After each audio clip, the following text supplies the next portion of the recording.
I remember probably about 8 years ago, there was a family on the west side of South Bend that had a fire, and it was a bad fire. They lost everything. And when I met the customer, she looked at me, her and her husband, they said, you know what? We lost everything, but if there's one thing we can save, because I always ask customers, everything's lost, we're walking through this.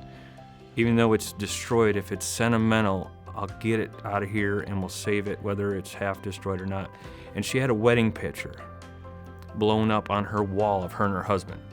And she says, that was the only one I had. And it was like kind of half, it got wet from the fire department and stuff like that and distorted. So I said, all right, I understand. And she goes, but it's just probably ruined. Well, I kind of let it go at that. But after they left, we took it down. We had it redone. We took it to an art studio. They redone it, framed it. And that was the picture when we did the final walkthrough. I mean, it brought tears to my eyes. They teared up because we actually, Cindy Merton got it all redone, and we hung it on the wall. And when they walked in, that was the first thing they seen.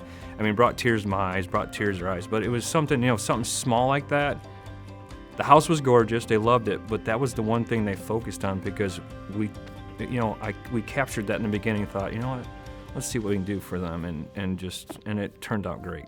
And we've done that before to other people, A lot of people, you lose everything, but there's always that something that was grandma's or this. And if you can bring that back or at least restore it somewhat so they still have that as that memorabilia, it makes a big difference. But that's one of the things that's stuck in my head on some of the stuff we've done to just, Yeah, that's like... It brings it back to home. Like they walked in, it was back where it was on the same wall and restored to like the day they got married, I guess you'd say.